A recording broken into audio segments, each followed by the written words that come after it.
Hey everyone, welcome back. We're diving deep today. Yeah. And get this, it's all about energetic hygiene. Energetic hygiene. You know how like everyday objects can totally mess with your vibe? Oh, like carrying around bad vibes? I can see that. Yeah, we're going full on Buddhist wisdom on this one. Yeah. Apparently there are 9 things we should be watching out for. 9. So- Wow. Okay, I'm intrigued. We do. Should we just jump right in? Yeah, let's do it. Okay, so first up, mirrors. Mirrors. You know, in Buddhism, mirrors aren't just, mirrors. They're like energy portals. Energy portals? What? Seriously. They can like absorb all the energy around them, the good and the bad. Imagine an old antique mirror. It's seen a lot, right? Yeah, definitely. Like from a creepy old house or something. Exactly. All those years of energy, good or bad, are just stuck in there. Okay, that's kind of freaking me out. So like, what if I get an awesome vintage mirror at, say, a flea market? I mean, vintage is cool and all, but think about it. Where has that mirror been? What's it seen? Mm-hmm. Maybe try, cleansing it a bit? Cleansing a mirror. How do you even do that? Oh, there are ways, like sage smudging. Ever heard of that? Sage smudging? Yeah, I've tried that. Smells nice. Yeah, it's supposed to clear out the bad vibes and stuff. Okay, makes sense. What if smoke isn't really my thing? Are there, like, other options? Totally. You could use, like, a Tibetan singing bowl. A what? A Tibetan singing bowl. The sounds it makes, the vibrations, they can, like, shift the energy around, put it near the mirror, let it do its thing. Interesting. Okay, so mirrors, Yeah. check. What about salt? It's in, like, everything, food, spiritual stuff. Mm. What's the deal with salt? Well, salt is, a purifier. Big time in Buddhist traditions and other cultures, too. It's like an energy sponge. So it absorbs energy. It absorbs good and bad energy, which can be a bit of a, a double-edged sword. Wait, both good A and D bad?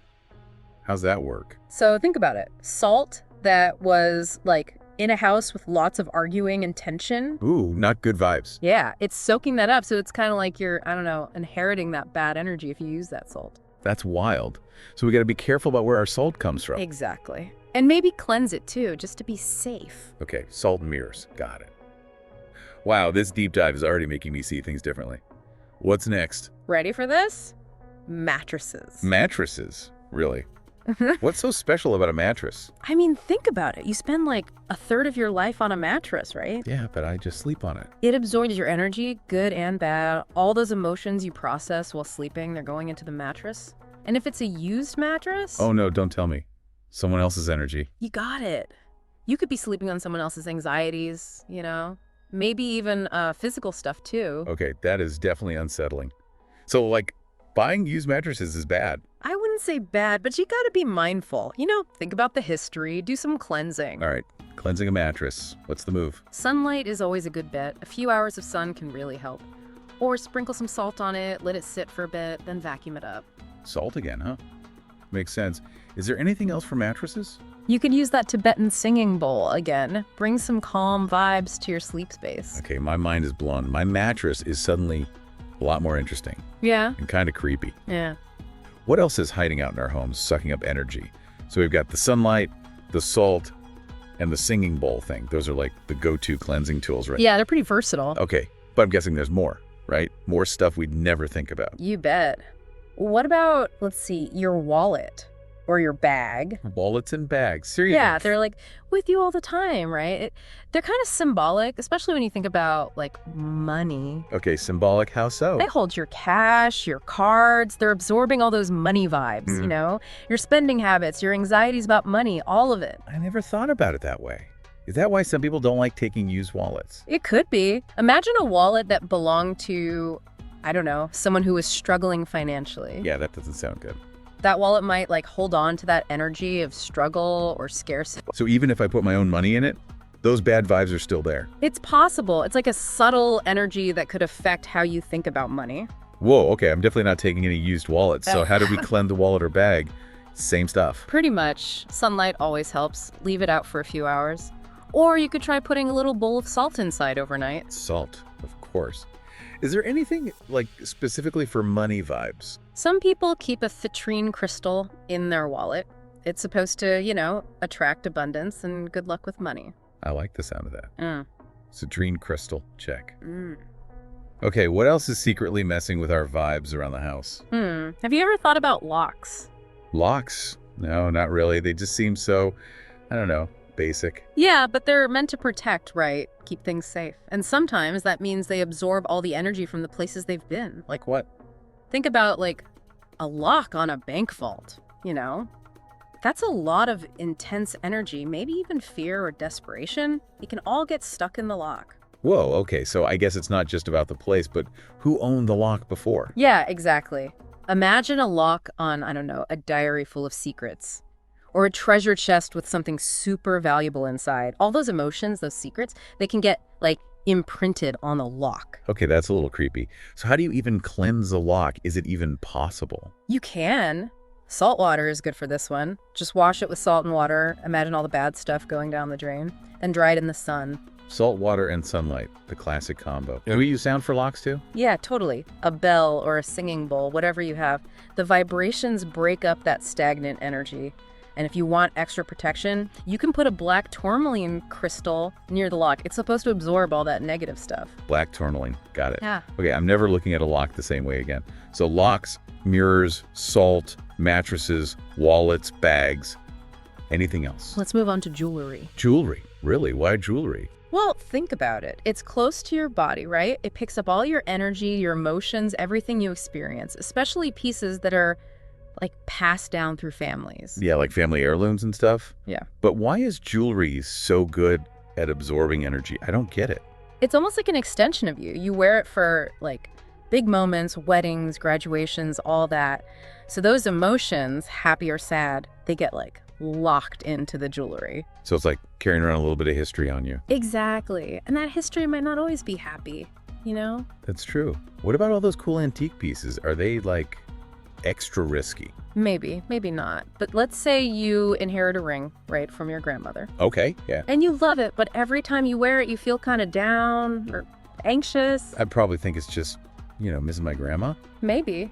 Or maybe the ring is holding on to some of her, unresolved stuff, her emotions. Okay, now that's spooky. How do we cleanse jewelry? Is it the same as everything else? Some things work, like you can run water over it, picture all the bad stuff going down the drain, or soak it in salt water for a bit. Soaking in salt water again, huh? What about sunlight? Can we do that with jewelry? For some gemstones, sunlight is actually bad. It can fade them or damage them, so be careful. Moonlight is usually safe, though, and it's supposed to be, like, gentler energy anyway. Okay, good tip. Anything else for jewelry? You can store it with certain crystals, like selenite or clear quartz. They're supposed to, like, clear out the negative energy. Crystal power. I love it. Okay, so we've got jewelry, locks, wallets, mattresses. It's like everything has a secret energy life. What else is there?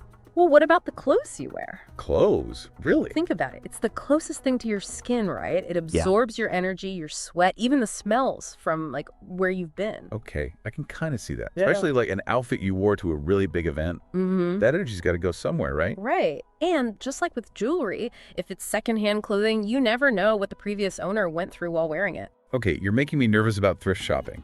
So are we not supposed to buy secondhand clothes? No, it's fine. Just be mindful and, cleanse them. Cleanse them, got it. Yeah. Can you give me like a real life example of this clothes thing? Sure. Imagine you find this amazing dress, right? At a thrift store. Yeah, love a good thrift store find. And it fits you perfectly, but every time you wear it, you feel kind of, I don't know, anxious or down. Maybe the person who wore it before, maybe they went through a tough time while they had it on. And those emotions, they're like stuck in the fabric. That's kind of freaky. Okay, how do we cleanse clothes? Same as before. Yep.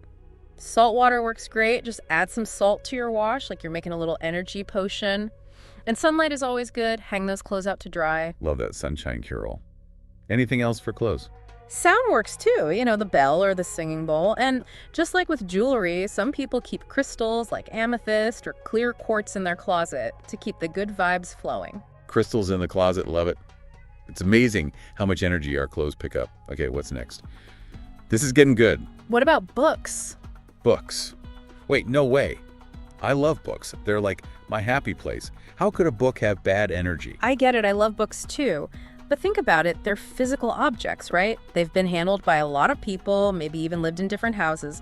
All that energy has to go somewhere. So you mean like if someone reads a book while they're going through a breakup, that sadness sticks with the book? Yeah, maybe. It's not just the reader either. Think about the author. The energy they put into writing the book. Words have power, you know? Especially when they're all woven together into a story. Wow, I never thought about it like that. Can you give me an example? Like, how could a book be carrying negative energy? Imagine you get like a used book from a bookstore. You start reading it and you just feel, I don't know, drained or sad. Okay, yeah, I've definitely had books that made me feel weird. Maybe it's the story itself, or maybe it's because the last person who read it, maybe they were going through something really tough. And that energy, it's like imprinted on the pages. Okay, I am officially creeped out about used books now. How do we cleanse a book? A few ways. You could smudge it with sage or incense. The smoke is supposed to like clear out the bad vibes. Ooh, I love the smell of sage. Yeah. Anything else? Sunlight is always good, or you could try that sound thing again with the bell or the singing bowl. It's like those three things work for everything. They're pretty magical, and if you want to keep your bookshelves extra cleansed, you can put crystals near them, like clear quartz or selenite. Got it. Okay, book lovers, we've got our cleansing routine. So we've covered mirrors, salt, mattresses, wallets, bags, locks, jewelry, clothing, books. What's left? We've got one more. Plants. Plants. Hold on, how can plants have bad energy? I thought they were good for us. Like they clean the air, they're supposed to be calming. They are. Plants are awesome. They bring life and energy into a space, but they're also super sensitive. They're like little energy sponges. They absorb everything around them, good or bad. But they're kind of like salt then, soaking it all up. Exactly. And just like with anything else, you got to think about where that plant has been, what energy it's been soaking up. Okay, give me an example. How can a plant have bad vibes? Imagine a plant that was like in a super stressful office. Right, yeah. Lots of bad vibes in an office. Even if you bring it home to your peaceful living room, it might still be holding on to that like tense energy from the office. Whoa, I never thought about that. So my plant could be secretly stressing me out. It's possible. It's not about being afraid of plants, just, being aware. Okay, makes sense. Okay. So how do we cleanse a plant? Can we do the sage and sunlight thing? You can try those, but start with just wiping the leaves with a damp cloth, get all the dust and stuff off, and you can spray them with water mixed with a little bit of essential oil. Lavender or eucalyptus are good. Spa day for plants. What about sunlight? They need sunlight anyway, right? Exactly. Sunlight is like plant magic. Make sure it gets enough sun and it'll be happy and cleansed. Okay, and what if I want to give my plant a total fresh start, energy-wise? Repotting, new pot, new soil. It's like a whole new life for the plant. Okay, that's a good idea. So we've got 9 surprising things that can mess with our vibes and a whole bunch of ways to cleanse them. But before we wrap up, I got to ask, is there anything we can do to protect our energy in the first place, before it gets all messed up? That's a really good question. It's like the whole point of this energetic hygiene thing, right? It's not just about fixing the bad vibes, but being aware of your own energy and how it interacts with everything around you. So it's more like preventing the bad vibes instead of just cleaning them up. Exactly. It's like building up your energy immune system. Okay, I like that. But how do we make our energy stronger? This all sounds kind of, I don't know, out there. It's actually pretty simple, like mindfulness meditation, spending time in nature, doing stuff that makes you happy. Those are all good things. It's wild how this Buddhist stuff, it's super relevant to our lives now. Yeah. Everything's so hectic and crazy. Totally. There's so much going on all the time. It's easy to feel drained and off. Yeah, for sure. So to wrap things up, what's the most important thing people should remember about energetic hygiene? I think it's that you have way more control over your energy than you think. By being mindful of what you bring into your home and doing those cleansing things we talked about, you can create a space that supports you on every level, physically, mentally, all of it. I love that. I feel like this deep dive has totally changed how I see everyday stuff. And it's not about being scared, but about being aware. Oh, totally. It's about working with the energy around you, not against it. I'm feeling inspired to go home and do some energy cleansing right now. Thank you so much for this deep dive. This was awesome. My pleasure. Glad you enjoyed it. Remember, find what works for you and create a space that feels good for you, And to everyone listening, thank you for being here with us. We hope you learned something cool and helpful. And until next time, stay curious and keep those vibes high.